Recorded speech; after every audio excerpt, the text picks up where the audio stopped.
Hi, welcome to Empower Podcast. I'm here with Sara Parr today, an infertility advocate who has been married with her husband for 3 years? Just a little bit. Yeah, and then they've been together for 11 years, crazy long. So how did you guys first meet? Okay, so go all the way back to 7th grade, whenever we were first officially introduced. Right. And we met, and basically from the moment I saw him, I was just like head over heels in love with him. Like love at first sight. It sounds so silly, but No. I was. He was like your, middle school, like a little player. He had like all the girlfriends, so he took a minute to convince. But so, like, obviously 7th and 8th grade, we were like dating, if you can like call it that. Right. And we were, I guess kind of serious for like 7th and 8th graders. And then high school, so he is like 8 months younger than me, but a grade younger than me. So I was a freshman and he was in 8th grade whenever we were like, okay, this is like, you're not seeing anyone else, I'm not either. Right. And then all throughout high school, we were like, I know you remember, like just connected Yes. at the hip. Like Always together. Yeah, it was never like on and off, like, like, oh, are they broken up now? Like it was just always like us. Like he has just always been like my like rock. He always went to every single one of our volleyball games. Yes. Okay, so for those of you who don't know, Sara played volleyball with me in high school. And yes, I remember him being at literally like every tournament. He literally never missed one single game ever. That's And same with me and his baseball games. Like I didn't miss one either. So yeah, high school we did our thing. We went to college locally together, and we keep going. Even going to how I got engaged. Yeah, keep going. I'm listening to it. I'm like, this is a I mean, like 11 story. years is so long, to like tell it. So did you ever have like a rocky moment where you're like, I think this is it, or did you guys break up, or was it kind of just like it sounds like unbelievable, like we literally did not, like we never questioned it, like that was even in like our wedding vows. Like I told him, I was like, like I can't decide where I want to go to eat, I can't decide like basically anything in my life except for you. Like I've always known that. And so yeah, we went to college here together. 2016 we got engaged. Yeah. And then we had about like a year and a half long engagement. So 2017 we got married. And it was just like the best wedding. Like just everything has been like perfect, up until like our infertility stuff. Yeah. And so we had our wedding and it was great. And I remember when you guys got engaged, everyone was like, I'm not surprised. Like everyone was like, oh my gosh, here it is. finally. Yeah. But we were still young. I mean, like right. He was 21 when we got engaged, but it just felt like, like our community knows us, so well, and it's like, okay, like let's get this ball rolling. Like everybody knows y'all are gonna be together, so just do it. So yeah, that's so awesome. So then when did you guys decide that you want to start a family, or was that kind of a discussion like from the get-go, or so since 7th grade we had baby names picked out. Oh my gosh. Yeah, I kid you not. Obviously they've like changed over the years. Yeah. But like from like cell phone to cell phone, that's like a note that I've always transferred and like updated, and like we've just always known that we are gonna have this family together. So I actually started, so the month before we got married, I saw my birth control. Okay. So we weren't like trying. I was more so just like prepping like my body for pregnancy after marriage and all this stuff. And I knew that there was a possibility that I could get pregnant at our wedding. But like I've just always known that like this is what I want to do. Like I want to be a mom.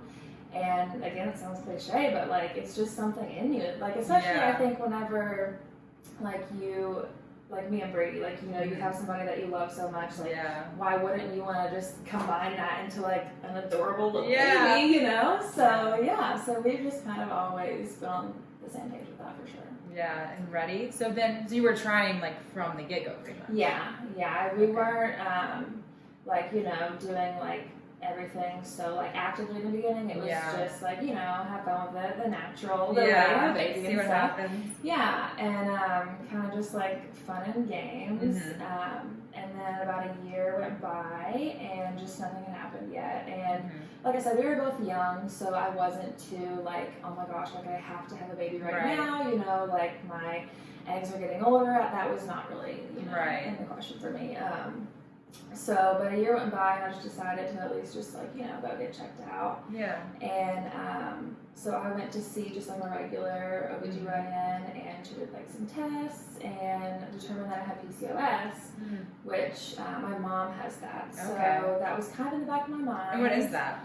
It's, so it's cysts on your ovaries. The official name is like polycystic ovarian syndrome. Okay. So it's okay. I mean, like it's totally like so many people have it, but so many people don't know at all what it is. Right.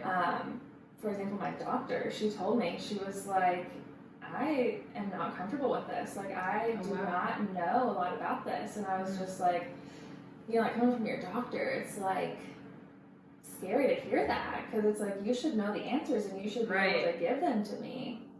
And she told me, she said that I'm not good at getting people pregnant. So she's like, whenever you're actually pregnant, come back to me, and literally sent me on my way. And so I was just like, oh, you know, what do I do with that information? And so like, yeah, I went to the car that day and I just like cried.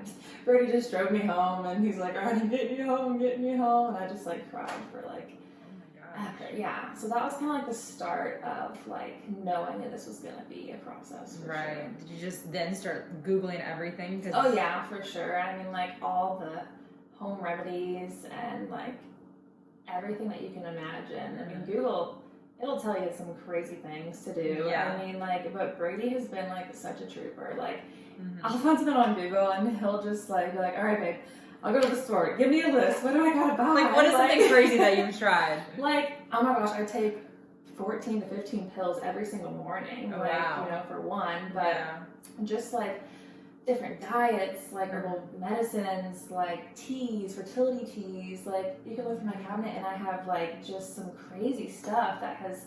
It's worked for people, but I mean, you know, so you never know, so you try it. Yeah, as well. But he's just like been amazing, and there's just like, you know, things that you can do. You know, I'm gonna dive into some like personal stuff here. Yeah, go ahead. Disclaimer.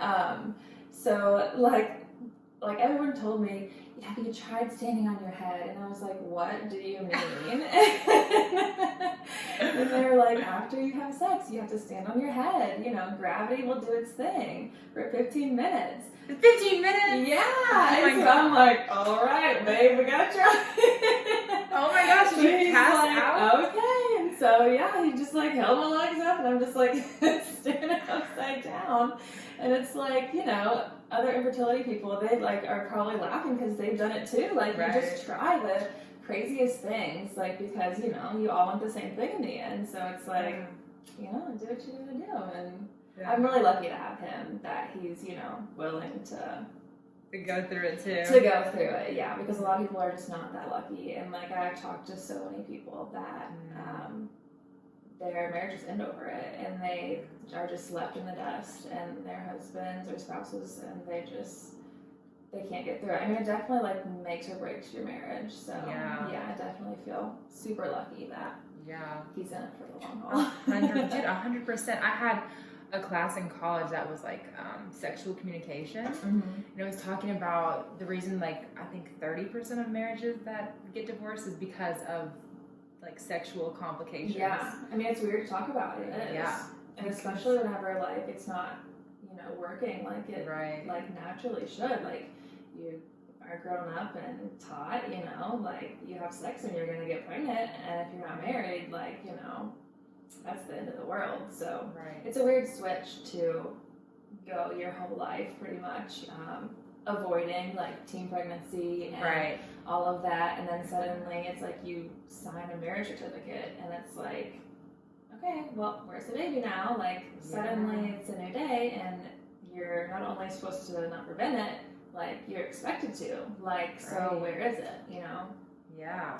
So yeah, that's a weird transition for sure.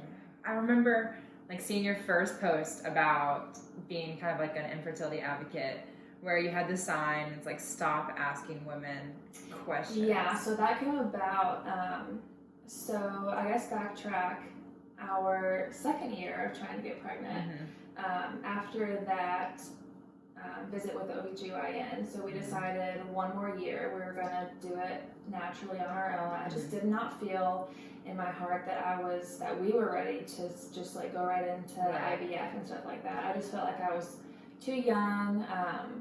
I just still had, you know, more life to live than to put everything, like, you know, emotionally, physically, and financially into that. So we just decided to try it on our own for a little bit longer.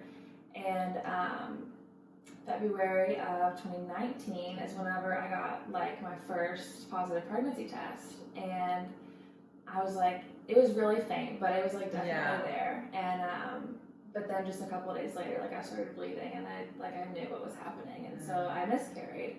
But at that time, it was like a terrible time in our lives. Like looking back, like I know that like God did not, like if I would have got pregnant then, it would not have, like, you know, it just wouldn't have been the best time. So looking back at that, it's easy to see that, but definitely that time it was not easy.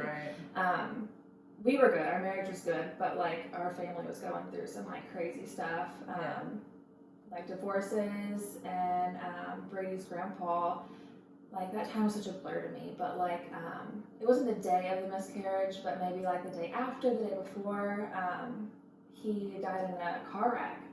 And so I did not tell Brady about anything. Like, he did not know that I had a positive test. He did not know that I had miscarried. Like, I could not put that onto him at that time. You know what I mean? Yeah.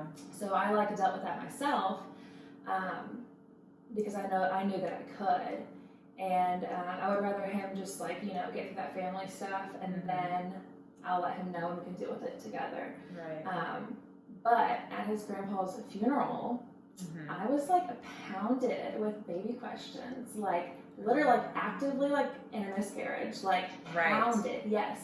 And like I remember this one conversation, and this lady, like I know her, and she's like a family friend, but she was just not letting up, and I just wanted to like shake her and be like, dude, like I literally just had a miscarriage, like you cannot, you know, keep doing that. And like, you know, looking back, I have now learned that people don't mean any harm by those questions. It's very natural, but that's why I made that post, was to try to break the mold of constantly asking those questions, because I'm sure that I've asked them in the past, you know, whenever I was younger, and you're not educated on this, or you haven't experienced it, so it's totally natural. But yeah, I just made that post to, you know, at least if I can just get one lady or man to read it and be like, okay, I can ask my granddaughter that question, or my daughter that question, or my whatever that question, because it's not okay. Because like we talked about earlier, like 1 in 8 couples are going through this, and 1 in 4 pregnancies end in miscarriage. So it's like the odds are there. I mean, like either you're gonna go through it one day, or someone you know like will go through it. And I never thought about any of this until I saw your post. Like the baby questions, it's such a common thing, especially at like family reunions or family gatherings.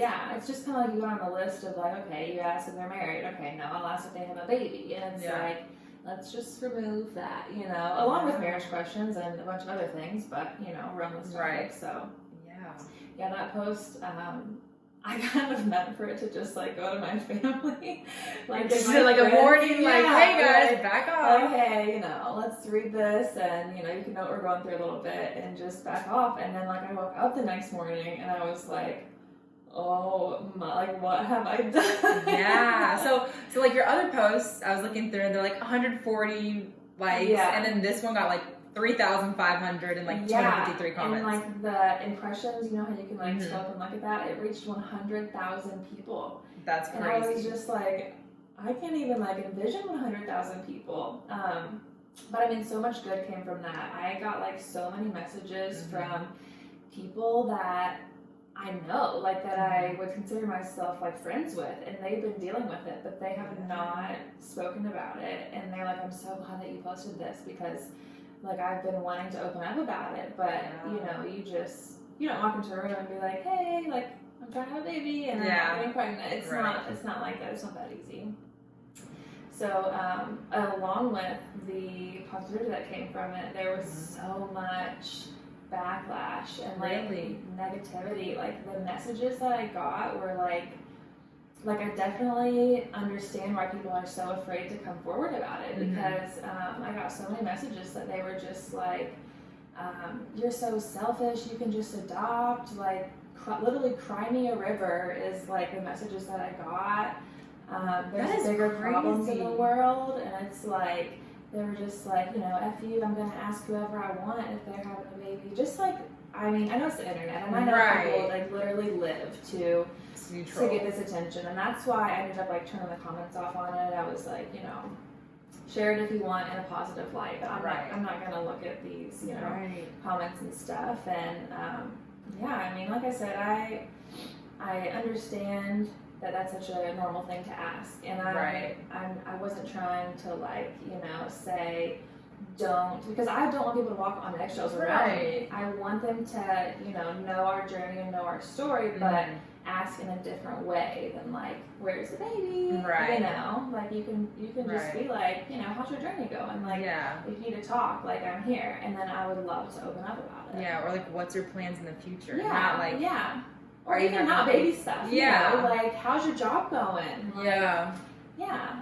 There's so many just different things to ask. Yeah. I'm surprised you got so much backlash, because usually I see, I mean, there's always a little bit of both. Yeah. But when I see people coming forward with something so powerful, it's usually just like a ton of good things, like supporting them and moving forward. And it was a lot of that. Yeah. I just didn't expect so much negativity. I expected like, you know, maybe one or two comments here and there, but I mean, if I didn't have like turn those comments off, I do not know like what would have kept going. But, like luckily, like infertility people are like, they stick together, and like anytime like someone posted a comment, like they were right there, like backing me up. They were like, you don't know what you're talking about, like you better shut your mouth, and they would just shut them down right away. Yeah. So yeah, the community is like just so strong, and through that post, that was like the first time that I think I even like said anything about it, really. I think so, because that was the first thing. At least like on Instagram, or anything like that. A couple of my like friends, you know, knew about it. But I mean, since then I've like posted a little bit more here and there. But like the women, and not only women that I've met, the men, like because they go through it like Brady, like, you know, just as much, or like same-sex couples, you know, they're experiencing the same exact thing on so many levels. So yeah, the women and men that I've met have just been like so amazing, and it sucks that I'm on this journey, and it sucks that they're on this journey, but like, you know, we can connect, and like they're literally all over the world, but it's just like we're all going through the same exact thing. So. Yeah. So when you posted that, did you kind of find almost like a community in it? Oh, for sure. Yeah, I had no idea that this was so big. I mean, and I don't know the stats on like how more prevalent it is now versus, you know, back in the day. And I don't know why, but it definitely is more. Really? Oh yeah, and I don't know, you know, there's so many reasons that could be. I mean, you know, different stuff in our foods, blah, blah, blah. I don't try to think about that too much. But yeah, so I've really just like found so many women that I just never, ever would have met in my entire life. Even if I didn't post about it on social media, and there's so many women that they don't post anything about it. They don't even talk about it to their family. So the women that I have met is just such a small fraction of people that, you know, are even still out there dealing with this, because it's hard to talk about. I mean, it's not like, you know, just talking about like how your day was. Like it's some like real stuff. Does it feel good to talk about it though? Yeah, for sure. I mean, like I'm like so glad that you're asking these questions, because like I think sometimes even Instagram will like glorify it a little bit, like in a weird way, you know what I mean? Like with likes on Instagram, with followers, with blah blah blah, like it's such a shitty thing to go. Can I say that? It's thing to go through. And so it's it's very isolating, and even my like closest friends, they don't ask anything about it, and like, you know, nothing. They have their own lives, and I don't expect, anybody to check up on me. But it's just not something, unless I post on Instagram, then I get so many like comments and messages and support, and like I'm so thankful for that, obviously. Yeah. But if I didn't do that, and the women who don't do that, and they cannot share their story yet, or they never will, and that's okay, they're not going to receive that support. Right. Like I said, my family, some of them do. I have maybe, honestly, one, possibly two friends that have texted me just like out of the blue and like asked me, like, how's this going for you? Yeah. And again, I don't, I will never ever shame them for that, because there's probably things that I need to check up on them for too. We all have our own lives, and it is what it is. But I think it's because it's not talked about at all. No, yeah, you don't want to be offensive. I feel like exactly. That's probably and like I said, I don't want anyone to walk on like eggshells around me. Yeah. But I'd rather you ask, something than like nothing. But that's why we're here, trying to raise awareness. Yeah, and like get this out there, because it needs to be, and women need to be able to like talk about it 100%. and not feel that like shame and like guilt that comes with it. Yes, especially through this podcast, I've realized I kind of like embarrass myself, or I'm naive to a lot of things, and it's uncomfortable asking questions to people that I don't know the answers to, because I'm like, is this going to offend them? Are they going to be okay with it? But usually they like when I ask them the questions. Yeah, because you'd rather, like educate somebody than them just like totally ignoring the whole subject. Yeah. And the more that people are educated on it, the more that it can be normalized. Yeah. So if someone did reach out to you, what do you like when what they say to you? Or it's just nice, like, to ask, just like the question that's so simple, but just like, how are you doing? You know what I mean? Because like one day I could be fine, and one day it could just be like a terrible day. But it's just nice to like have those people. But people who are going through this, like I have so many friends who do reach out to me that like are like infertility sisters, and I reach out to them, and like we check on each other, and that's like a family. And so that's been like super helpful, that I would recommend to, people going through this, like, if you can speak up, and I know how hard that is, like, I'm not saying, to do it if you don't feel comfortable, but if you can, like, the things that come out of it are just, like, minus those people that said some crap or whatever. I'm not worried about it, because so much more has came from it, and I think people they get so afraid of what people are going to think of them, like, there's just a weird guilt that comes with it, like my body is like broken, it's not working like, all my friends do. Right. So it's hard to just come out there and go for it, but it's worth it for sure. I remember seeing in the caption, you're like, I had this in my notes for about a year now. Yeah, for sure. You just type up so many things, and you're like, I'm gonna go for it. And then you wake up the next morning and your mind's like, what was I thinking? Like, I'm gonna share that. Like, so you're just like, nah, maybe another day. And so finally, it was the funeral. Whenever I had all those questions, I was just like, I cannot keep having these questions. Like, I will not go through that anymore. And then I was thinking about all the other women that are asked those questions and pounded. And I was like, dude, like, there's no way, like, I gotta speak up about it, because like somebody's got to. And that was like, obviously I wasn't the first one to ever post about that, but it just reaches so many people, and it's like, it's just crazy. 100,000 people, like, and it's funny because at the end you're like, I hope just one person sees this, and I'm like, well, I think more than one. That was insane. Okay, so then fast forward to a little bit later, you submitted for, what is it, a contest to like support women? So it's for Lawrence. She's we do so many things, but I know her as an area model. She posted, it was like actually the exact same time that I posted this controversial picture that we're talking about. Oh, wow. Exact same time, So I had so many messages saying like, you have to enter this, like, you have to have a shot, like. Did you even know about it? I didn't know the contest. I knew who Isker was, but I didn't know that she was running it. Oh, wow. And so I was like, wow, like, I guess, I have to enter this. I mean, this is amazing. Not thinking that anything was going to come from it. I knew that she was taking all of the videos and reeling them together for an awareness video. So that's why I was entering in the first place, is to just be a part of that. Right. And I knew that she would reach so many people with her platform. So I was like, oh, I gotta get in this. I gotta, let my voice be heard.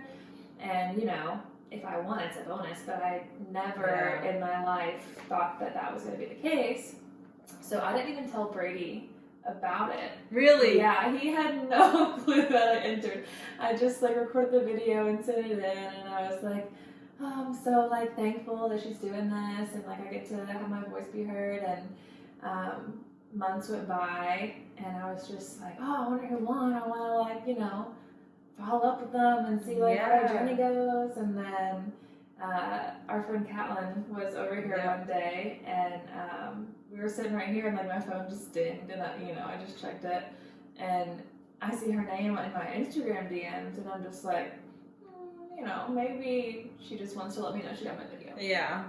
And she's like, hey, we want a video chat, like I'll call you here in a minute. And so I'm just like, kind of like, were you like, ugh. I was looking, girl. I like literally my hair was like a rat's nest up here. Oh my god. But I didn't know how much time it was gonna be. I was like, I can't get ready. Like she might call me. So me and Catlin are just sitting here. Brady's in there playing Xbox, and he's like, "What's going on?" And I'm like, "Nothing. We're just gonna go sit out back." And so like I had to get my mind off of it. I didn't want to like sit there and think, like overthink. What if? Yeah.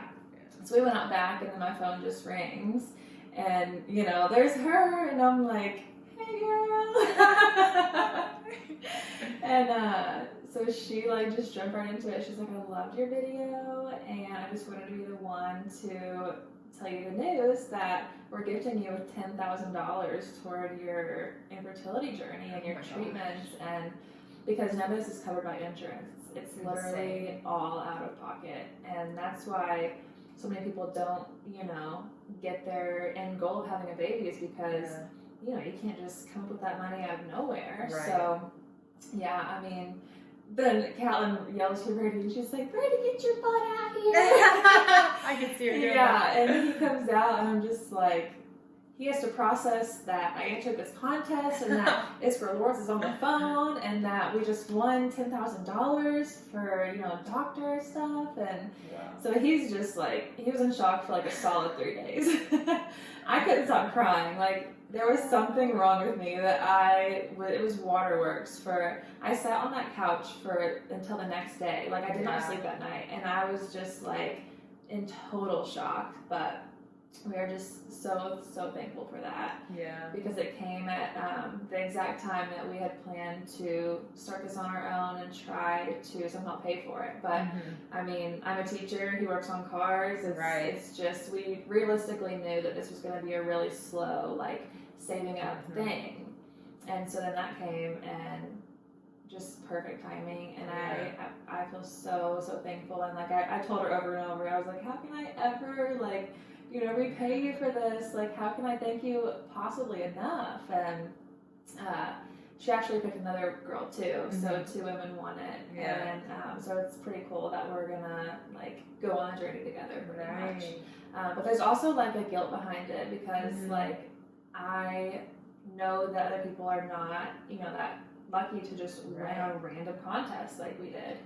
So yeah, I would totally love one day, like, once we're like successful and have our baby, to like pay that forward and like do that for another couple, because I mean, we'll never ever forget that ever. Right.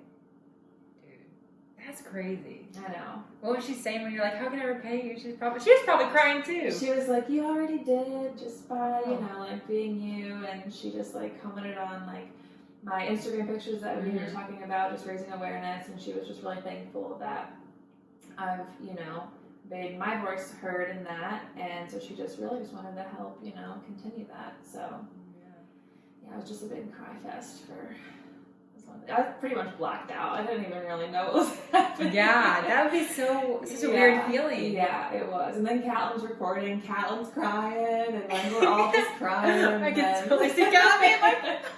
Yeah, if you watch the video, Catlin's like noises, just sobs in the background are there. But what are the odds? Like, Catlin hadn't been to our house in 3 years, and she was just here that day. Invite Catlin over more often. That time that she just called, so it was absolutely nuts. That is. Okay, so now what?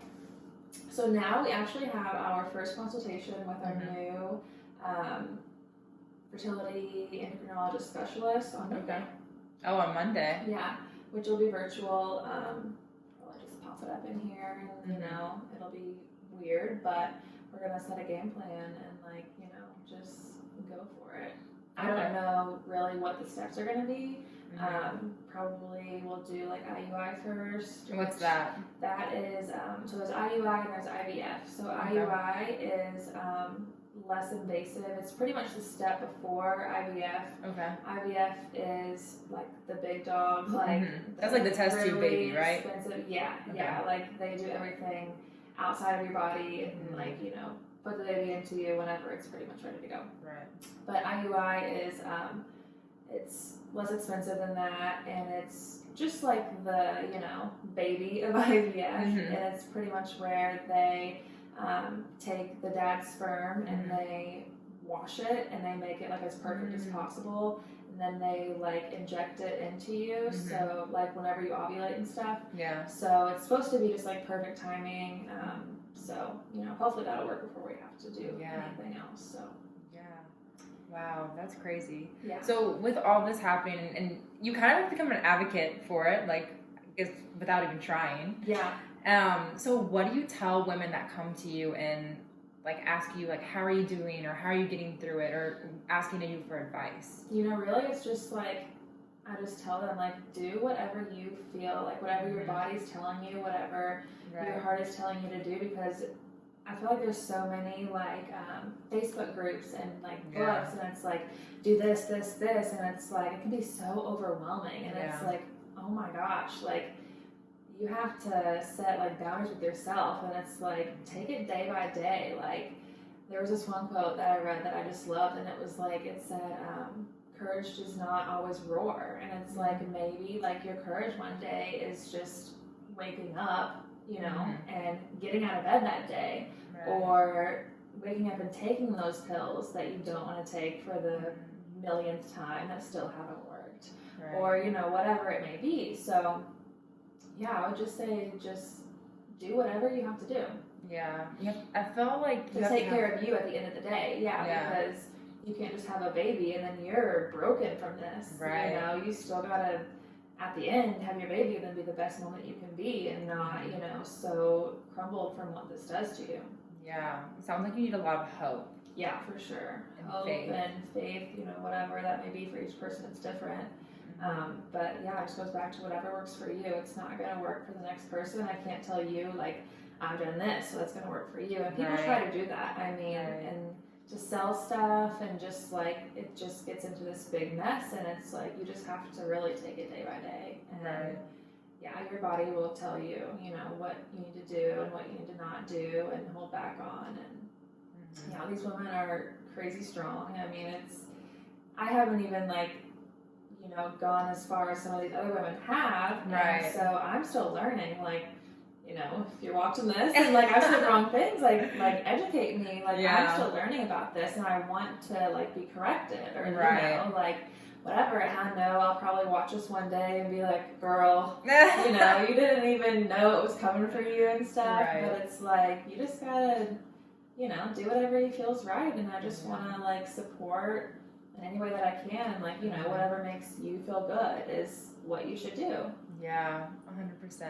Well, I don't really know what else to ask you about infertility, because like you answered everything and you just kept talking, and I was like, yes. I was like, I was wondering about that. That's perfect. No, it's good. I love when my guests just like talk, because when I have to ask questions, it like makes me know, like, if I'm not getting it, you know, other people probably aren't getting it. So the fact that I feel like you had to educate yourself on it first. Yeah, and I mean, there's like, I just lay in bed sometimes and just Google all things, and you know, reading. I try to replace, you know, my Instagram with like, take the toxic people out, and you know, replace it with like all this positivity. And that's resulted in like, I follow a ton of like people just on this journey with me.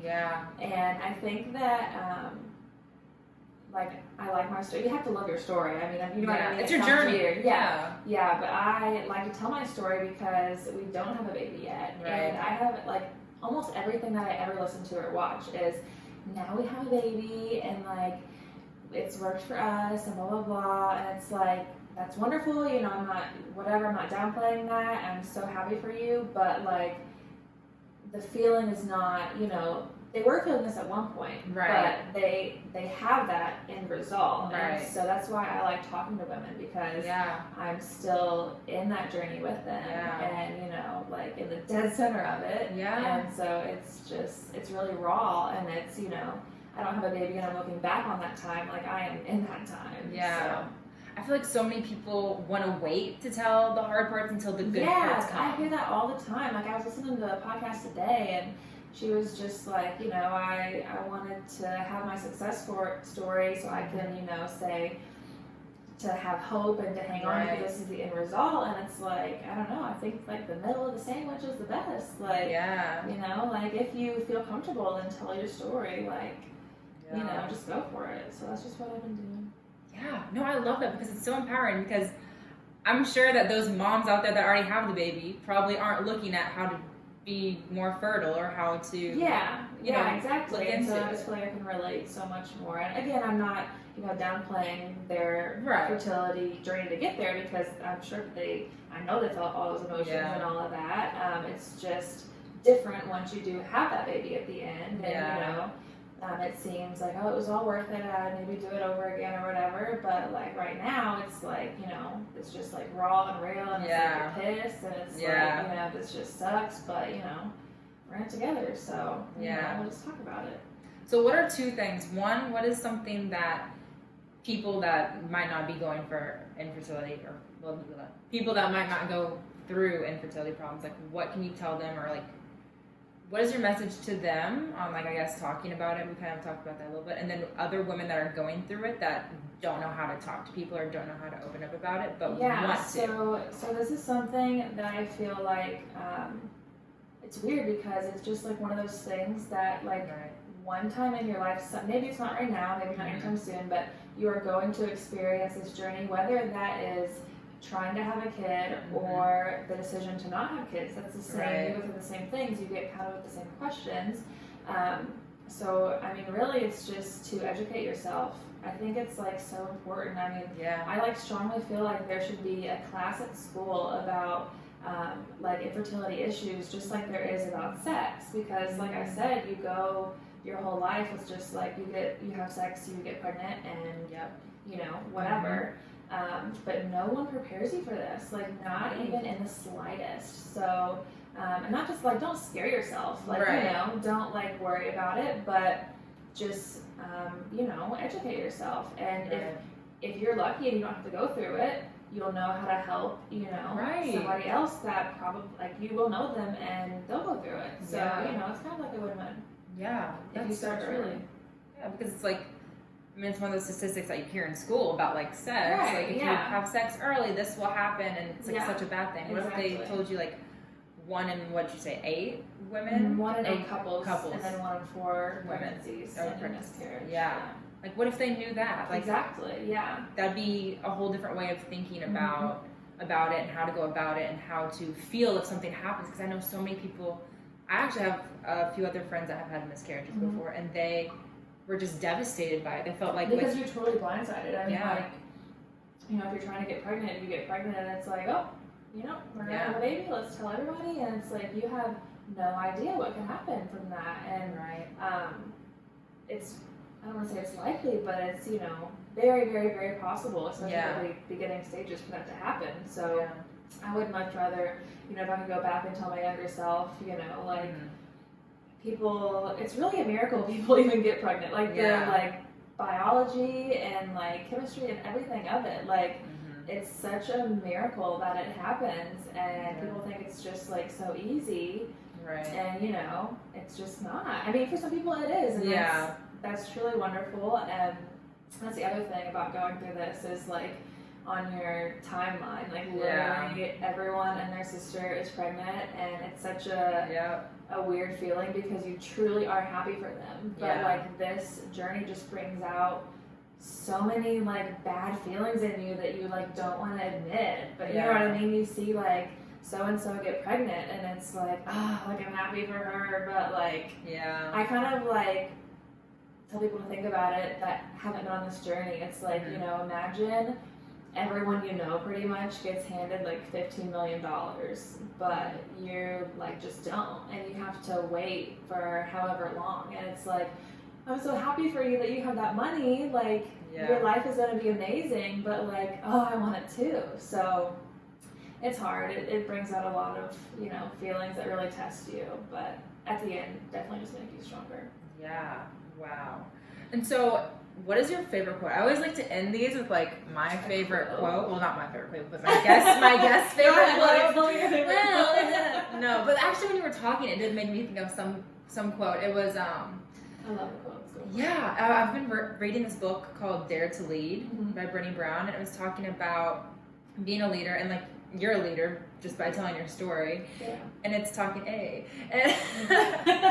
it says like the people, it talks about people in the stands. I don't remember exactly, so I'm just like paraphrase, but it's pretty much just like the people that aren't in the arena have no say. Yeah. Like when you're a fan, like you can't control the game. Like, so these people that said those comments to you, they're not going through the same thing. Everyone who's actually going through the same thing in actual level is saying kind things because they've actually gone through it. They know what's happening. So like these minute comments from these they clearly have never met a person in their life that has dealt with this. Because if they did, they would be so sensitive to it and, you know, non-judgmental about it. But, you know, you can't control other people, so. Just listen to the people in your arena, and all those people are hyping you up, so. Yeah.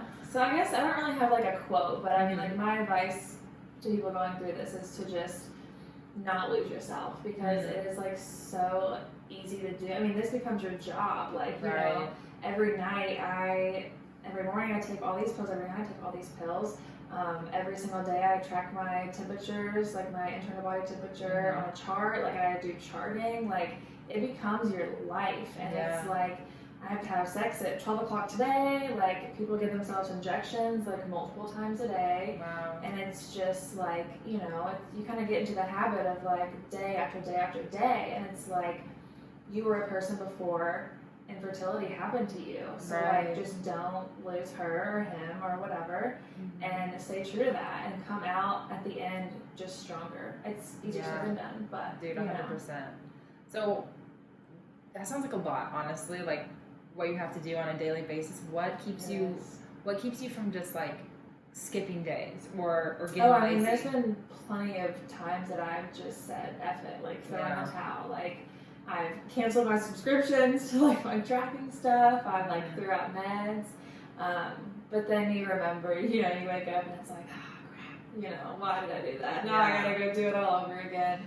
But yeah, it's tiring. It's not a pretty ride. And so, but I just, you know, Brady and I always talk about our future with our kids. And so that just reminds us that like, this is for a reason. Like like one day I'll be holding that baby and it'll be like, oh, it was all in the past. Like, I want to say it was worth it, but like, you know, it's not like worth it. Like, I don't want people to say that, like, oh, it'll be worth the wait. And it's like, but I shouldn't have to wait. Like, oh, it's so not fair, but it will be worth it. Yes, manifestation. Yes, and I'm all about that. Like, I really started like waking up and just like, it sounds so silly, but like talking to like your stomach and like putting it out there, like, I will get pregnant. Like, I will. And so, yeah, we've been really like manifesting all that. I believe in that. One of my friends, she's like a Sports Illustrated model now because she like manifested it. Yeah, I watched your podcast. Yeah, she's a badass. For sure. Yeah, you're a badass too. All the women on this podcast are badasses.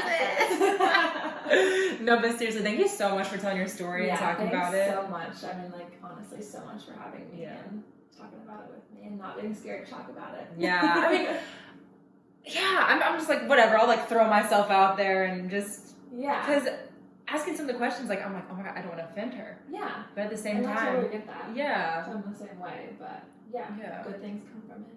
That's true. Education is key. I don't know which one of you little cameras looking at me, but education is key. Thanks for listening to Empower Pod. Make sure you put little 5 stars. Yeah, all of them. Write a comment, you know, do your little deeds and subscribe. Okay, subscribe. Always do the same. Okay, bye.